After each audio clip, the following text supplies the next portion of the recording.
A young man named Jin Seok moves into a new house with his family, his father, mother, and his older brother, Yoo Seok. The home feels warm and welcoming, but there is something unsettling about it.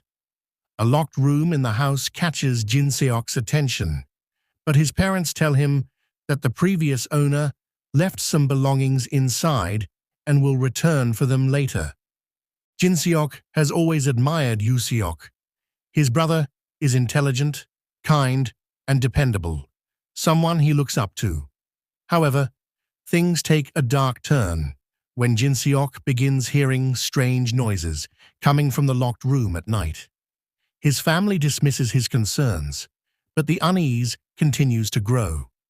One night, as Jin Seok and Yoo Seok are walking outside, a van suddenly pulls up, and a group of men forcibly abduct Yoo Seok.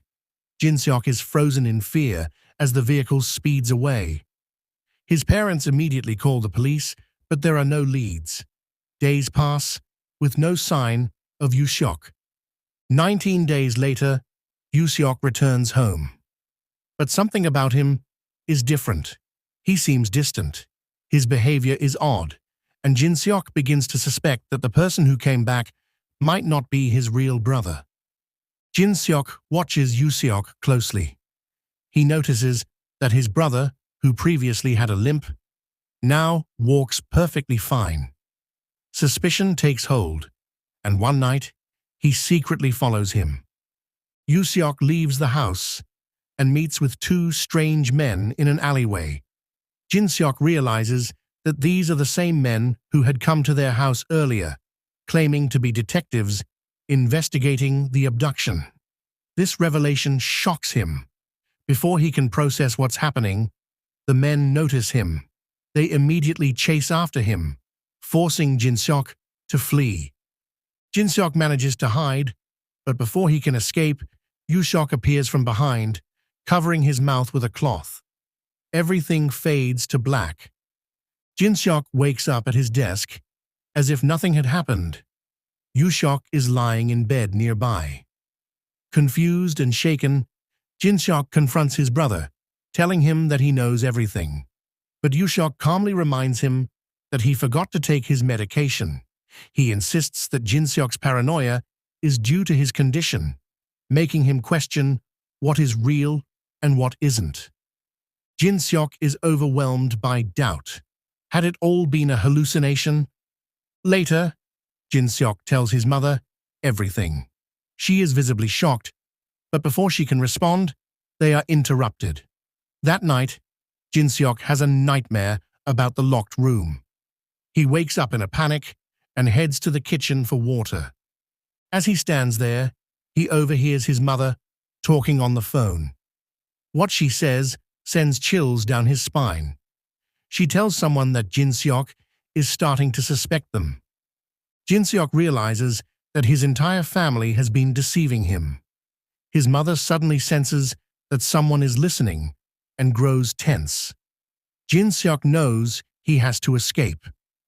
Jin Seok runs from the house, desperate for answers. He reaches a police station, hoping for help. But what he learns there is even more shocking than anything he imagined. The year is not 1997. It is 2017. He is not 21 years old. He is 41. His entire identity, his memories of his family, his youth have been fabricated. Jin Seok, overwhelmed by confusion, returns to what he thought was his home. But the people he believed were his family finally reveal the truth.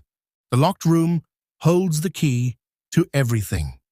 Inside, a murder took place 20 years ago, and Jin Seok was the killer. The people around him are not his family. They are people who have been investigating an unsolved double murder from 1997 involving a woman and her daughter. After years of searching, they discovered that Jin Seok was the killer. However, when they captured him, he had no memory of his crimes.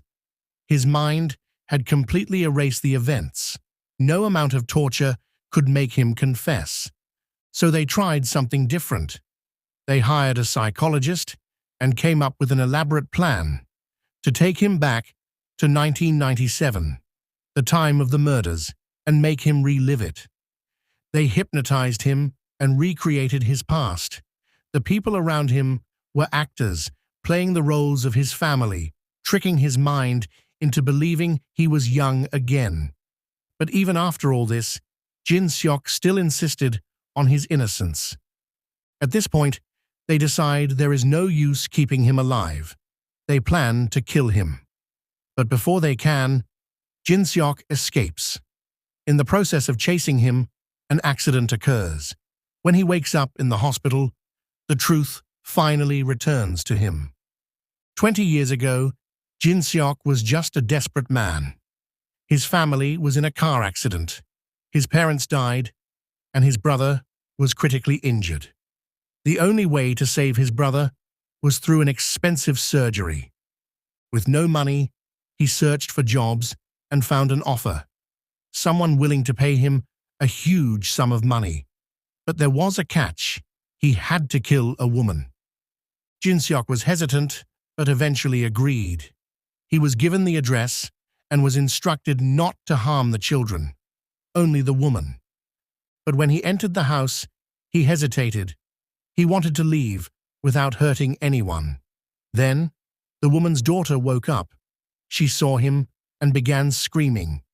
In a panic, Jin Seok tried to silence her, but in the struggle, he accidentally stabbed her. The mother walked in and saw her daughter dying.